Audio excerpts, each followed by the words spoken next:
pourquoi le sport est contre-productif, perdre du poids, surtout si tu as plus de 10 ou 20 kilos à perdre, que ça fait longtemps que ces kilos se sont installés et que tu avances dans l'âge, que tu as plus de 40 ans, que tu as déjà fait des essais de divers régimes ou régimes plus sport et qu'à chaque fois, ça n'a fonctionné. Je vais t'expliquer pourquoi le sport peut devenir ou peut être contre-productif si tu ne mises que sur ça pour perdre du poids dans la durée. Le premier point qui va poser problème lorsqu'on se remet à faire beaucoup de sport pour perdre du poids, par exemple certains à la rentrée vont se mettre à faire de la course à pied, le premier point, ça va être la compensation alimentaire. Qu'est-ce que c'est le phénomène de compensation alimentaire ? Eh bien tout simplement, on va augmenter notre dépense énergétique via par exemple la course à pied et ça va créer quasiment instantanément un phénomène de compensation alimentaire, c'est-à-dire qu'on va compenser les calories qu'on a perdues, qui sont sorties, par des calories entrantes. Et le problème de ça, c'est que le plus souvent, ces calories vont venir des glucides. C'est-à-dire que sur la course à pied notamment, c'est assez documenté. On va avoir une appétence toute particulière pour les glucides. Et ça, c'est d'autant plus vrai qu'on a ou pas une alimentation moderne. Qu'est-ce que c'est qu'une alimentation moderne ? Ça va être une alimentation qui est constituée à majorité de glucides, 50 à 60%, voire plus. Si tu veux savoir à quoi ça ressemble, je t'invite à visionner d'autres de mes vidéos que je te mettrai les liens dans la description. Mais même si tu penses aujourd'hui avoir, entre guillemets, une alimentation équilibrée, c'est-à-dire que tu ne manges pas de produits transformés, tu as certainement quand même beaucoup de glucides. Pourquoi ? Parce que tu vas avoir des féculents ou des légumineuses quasiment à tous les repas, des féculents ou des sucres, entre guillemets, à tous les repas, des flocons d'avoine le matin, plus des fruits. Pareil à midi avec une part de féculents et des fruits, pareil le soir. Et même si donc tu ne manges pas de produits transformés, c'est une alimentation qui est trop riche en glucides. Et potentiellement, ça va causer une compensation alimentaire.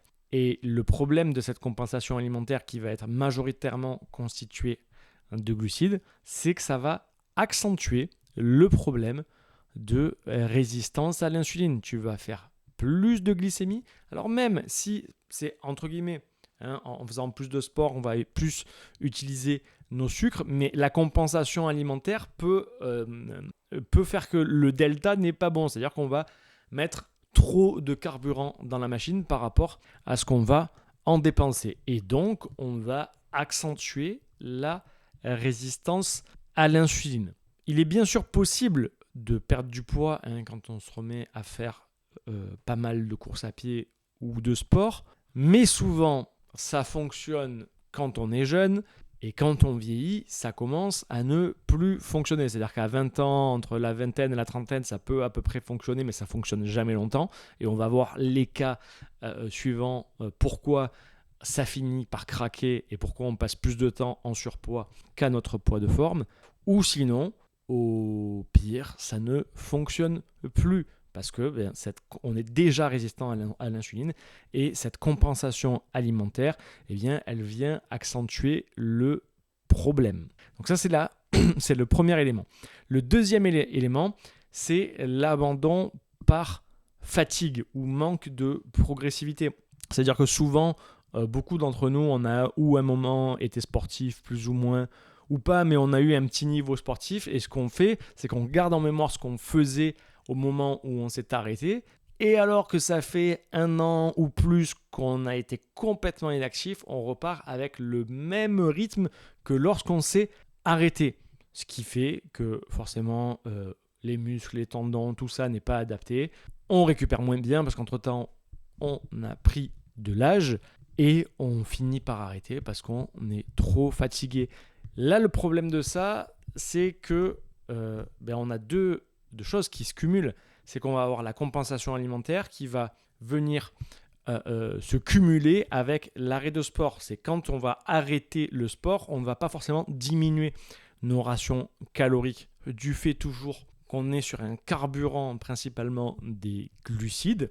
Donc on a toujours une appétence. Le fait de manger ces glucides provoque un peu plus de résistance à l'insuline, provoque un peu plus stockage des graisses, puisque je le rappelle, lorsqu'on produit de l'insuline, on va potentiellement bloquer l'activité de l'enzyme qui nous permet de déstocker les graisses. Ok, ça c'est physiologique. Donc si on produit trop d'insuline derrière, on n'est pas capable d'aller puiser dans ces graisses-là pour fournir de l'énergie pendant quelques heures, ce qui fait qu'on va avoir faim. Et on a un autre effet aussi qui est l'inhibition de la leptine, l'inhibition de notre hormone de satiété. Donc c'est un double problème. Déjà, on ne peut pas fournir de l'énergie via nos stocks de graisse. Et deuxièmement, on a une satiété perturbée, ce qui va donc fatalement accentuer la faim. Si je ne suis pas capable d'aller puiser dans mes stocks de gras pour fournir de l'énergie, pour fonctionner dans ma journée, il faut bien que l'énergie elle vienne de quelque part et à un moment de ce que je vais manger. C'est pour ça que potentiellement, on va continuer d'avoir faim et l'abandon du sport va accentuer le problème. C'est pour ça que ça peut être contre-productif. Et souvent, c'est ce qui arrive, on abandonne par fatigue. Le troisième point, c'est l'abandon par dégoût du sport. C'est un peu lié au problème précédent.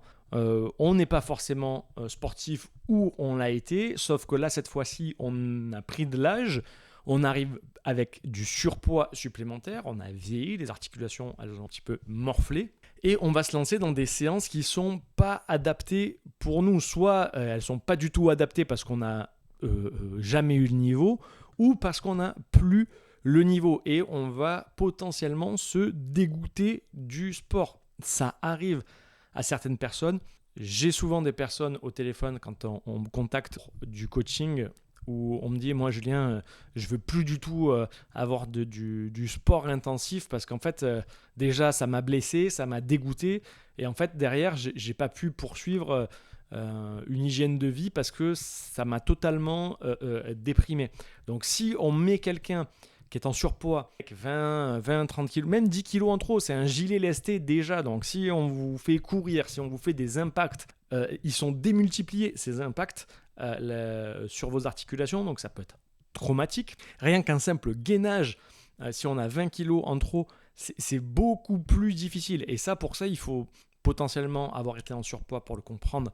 Personnellement, moi je l'ai été une fois entre mes 8 et 12 ans, j'ai eu un bon surpoids déjà qui m'a fait comprendre ce que c'était que le surpoids, la surcharge pondérale quand on faisait du sport. J'étais beaucoup plus essoufflé que les autres enfants. Et entre mes 25 et 35 ans, où là, il y a des fois, j'ai taquiné la centaine de kilos pour 1m72, donc j'avais 20-25 kilos en trop. Et effectivement, tout était plus difficile. Donc si on commence à vous faire des burpees, des trucs qui sont infaisables, tout simplement, soit vous allez vous blesser, soit vous allez être complètement dégoûté et vous allez abandonner et reprendre. Et le peu de poids que peut-être vous aurez perdu en faisant du sport, vous allez le reprendre. Si en plus, on vous avait fait un régime hypocalorique couplé à ce sport intensif, c'est ce qui se passe souvent, c'est-à-dire qu'on prend des personnes en surpoids, on leur fait faire une alimentation qui n'est pas adaptée pour elles, c'est-à-dire qu'on garde trop de glucides avec le principe de résistance, avec le principe qu'on continue à entretenir avec la résistance à l'insuline. Donc les personnes ont tout simplement faim, elles sont peu capables d'aller taper dans leur masse grasse pour fournir de l'énergie. Elles y vont taper quand même un peu, mais pas que. Elles vont aussi taper malheureusement dans leur masse musculaire et elles vont diminuer leur activité métabolique. Et puis, elles finissent par abandonner parce qu'elles sont malnutries, elles sont dégoûtées et atteintes psychologiquement par l'échec que leur fait subir le sport. Et quand tout ça s'arrête, il y a bien sûr un méga effet rebond puisque le corps a été mis dans de trop grosses souffrances et dans une pseudo-famine, et donc il va reconstituer les stocks. Donc l'abandon par dégoût va rendre le sport, en fait, le trop de sport, si c'est mal dosé ou si c'est pas une activité adaptée, contre-productif, perdre du poids. Ensuite, le 4, ça va être l'abandon par blessure que j'ai en fait plus ou moins déjà abordé. Donc, c'est trop de sport avec un schéma moteur, soit qui n'est pas encore assez fait, soit des gestes qui ne sont pas encore acquis, soit des tendons qui ne sont pas, qui n'ont pas évolué en même temps que la masse musculaire. Bref, pas assez de progressivité qui vont conduire à une blessure. Une blessure, ça peut être tout aussi simple que par exemple des périostites quand on court. Si on est trop lourd, ça va faire des douleurs au niveau des périostes et ça peut conduire à l'abandon, à l'arrêt total de la course. Et une fois qu'on a arrêté, eh bien, on reprend du poids si encore on en a perdu. La limite du sport comme outil perte de poids, eh bien, c'est tout ce que je viens de donner. Et encore une fois, j'ai moi personnellement plein d'exemples de personnes qui sont sportives, c'est-à-dire qui arrivent à avoir une hygiène sportive, une routine sportive assez conséquente, qui ont une alimentation relativement propre, c'est-à-dire qu'ils ne mangent pas de produits transformés, ils ne mangent pas de cochonneries en tant que telles, ils mangent plutôt des produits bruts, mais ils vont avoir une dominante de féculents dans leur alimentation, patates, riz, pommes, quinoa, lentilles, donc les légumineuses, des fruits, et qui n'arrivent pas à perdre du poids, ou en tout cas, qui quand ils étaient jeunes, ils étaient dans une shape démentielle, comme beaucoup, comme c'était moi aussi mon cas à 20 ans, avant de regrossir, avant de faire ma deuxième période de surpoids pendant 10 ans. Mais à mes 20 ans, je pouvais manger à peu près ce que je voulais en faisant du sport, ça fonctionnait, j'avais une belle shape. Ces gens-là, entre 20 et 30 ans, ils avaient une shape nickel, et quand ils ont commencé à vieillir, à arriver vers la quarantaine, eh bien, ils ont pris du gras et spécialement de la graisse abdominale. C'est-à-dire que les mecs, les mecs ou les femmes, alors je prends le cas des mecs, ils vont avoir des pectoraux, des biceps, ils vont avoir des quadriceps musclés, mais ils vont avoir de la graisse abdominale en assez bonne quantité. Donc, c'est là qu'on voit que le sport n'est pas la solution miracle. Le sport, oui, va permettre d'augmenter les niveaux de bon cholestérol, va permettre d'améliorer la sensibilité à l'insuline. Mais de l'autre côté, si on a une compensation alimentaire, c'est-à-dire qu'on compense toutes les calories qu'on va dépenser, et même si on a, encore une fois, j'ai vu des personnes avec qui sont presque des sportifs de haut niveau, qui ont toujours des entraînements dignes de sportifs de haut niveau avec du surpoids abdominal. Donc ils ont une bonne condition physique, mais ils ont du surpoids abdominal. Et ça, c'est parce que malheureusement, les calories qu'ils consomment en plus, ils vont les chercher potentiellement en partie dans les glucides, ce qui accentue le phénomène de résistance à l'insuline.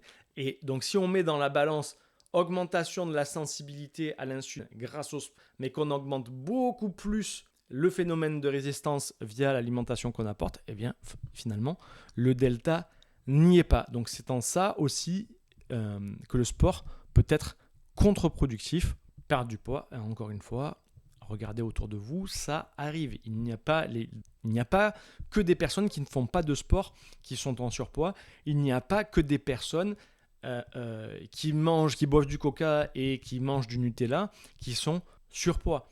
Ça arrive, il y en a, mais en tout cas, moi de mon côté, les gens que je reçois en app coaching, la grande majorité, ont une alimentation assez cadrée. Mais il manque quelque chose. On a toujours trop féculent, on a trop peur du gras, et donc malheureusement, on reste dépendant en fait du carburant des glucides et du métabolisme des sucres qui ne fonctionnent plus correctement. Pour le sport, le but de cette vidéo, c'est pas de dire que le sport c'est pas bien, c'est un excellent outil.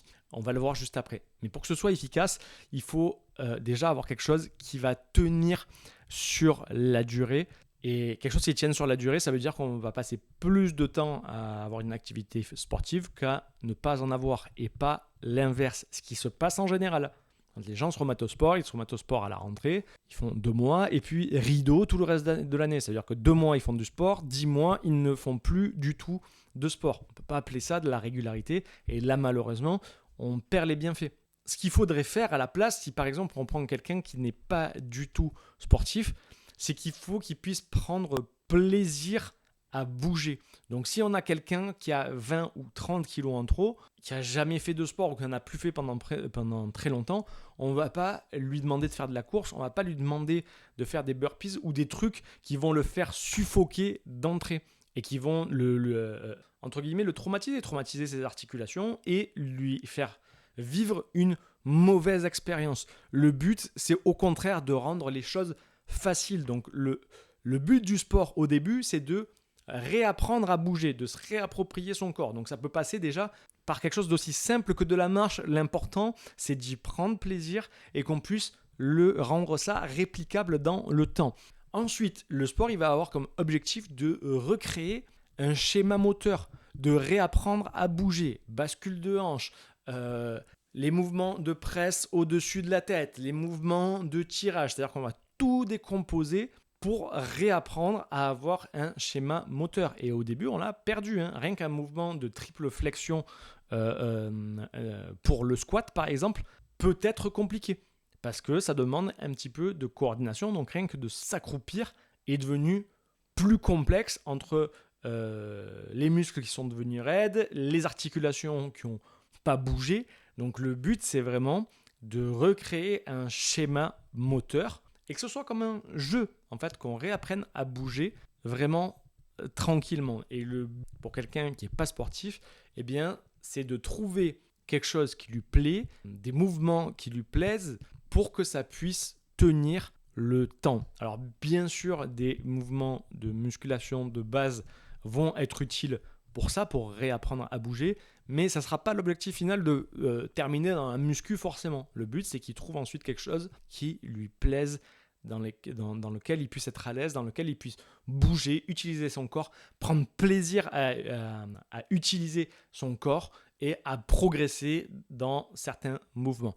Ça va avoir un intérêt aussi pour la longévité, parce que quand on va faire du sport, encore une fois, on va créer du schéma moteur, donc on va créer de nouveaux schémas neuronaux au niveau du cerveau, et donc c'est ce qui permet aussi de mieux vieillir. Ça permet d'éviter pas mal de pathologies, ou en tout cas de minimiser les chances il y en ait. Et une dernière chose, c'est que augmenter la force en général ou la force de préhension, c'est aussi corrélé à une plus grande longévité. Donc il va y avoir un vrai intérêt quand même. Mais ce n'est pas la perte de poids, c'est plutôt un outil de santé. Donc le vrai objectif du sport, eh bien, c'est une amélioration de la composition corporelle. Ça va être une vraie assurance vie en cas de chute. C'est-à-dire que quand on chute, on peut rapidement, si on est alité, quand on est vieux, quand on a vieilli, qu'on a plus de 70 ans, 80 ans et qu'on se retrouve alité, si on n'a pas de masse musculaire pour récupérer, les choses peuvent très très très très vite dégénérer, on va moins bien récupérer. Quand on est alité, on ne s'alimente plus, on catabolise, c'est-à-dire qu'on va grignoter sa masse musculaire et des fois on en arrive à une situation critique. Donc le fait de conserver sa masse musculaire, c'est quand même une grosse assurance vie. Donc voilà, l'objectif du sport, c'est quand même améliorer sa composition corporelle. Ça va améliorer la confiance en soi. Ça va permettre aussi une meilleure gestion du stress si, bien sûr, c'est bien dosé. Je ne vais pas m'attarder sur ce principe-là, mais il faut qu'après 40 ans, puisse prendre en compte aussi le volume de stress global qu'on a, la charge mentale qu'on a sur une journée et le volume de stress qu'on a sur une journée pour pas que ce soit contre-productif et que ça fasse in fine perdre de la masse musculaire. Et ça va être un soutien d'une bonne hygiène de vie, c'est un vrai booster pour la longévité. Alors c'est quoi les clés pour vraiment perdre du poids ? Eh bien, ça va être l'alimentation et l'hygiène de vie. C'est ça qui va permettre d'avoir de la discipline et d'en faire un transfert toutes les autres parties de sa vie comme le sport et d'autres thèmes, le business, tout ce que vous voulez. Mais la régularité et la constance dans l'alimentation, c'est entre guillemets ce qui est le plus simple à avoir, puisque c'est de là que tout part, c'est de l'alimentation que découle notre énergie et notre forme générale de notre alimentation va aussi découler la qualité de notre sommeil, la manière dont on se sent, puisque ça impacte aussi la chimie de notre cerveau.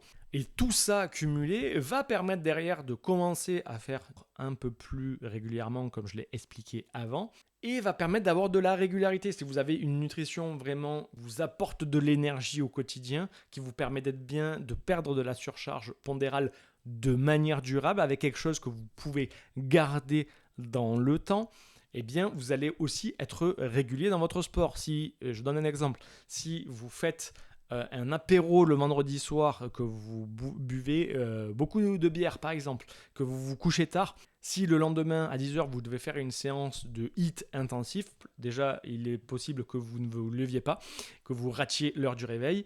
Et quand vous allez vous lever, vous n'allez pas vous sentir de vous mettre un hit dans la tête. Donc vous n'allez pas faire votre séance de sport. Vous allez potentiellement rater celle du samedi, celle du dimanche et ainsi de suite. Parce qu'il vous faudra du temps pour récupérer de cette soirée où vous n'avez pas eu une nutrition. Tout vous mettez dans votre assiette et de votre hygiène de vie. Bien sûr, à l'heure à laquelle vous...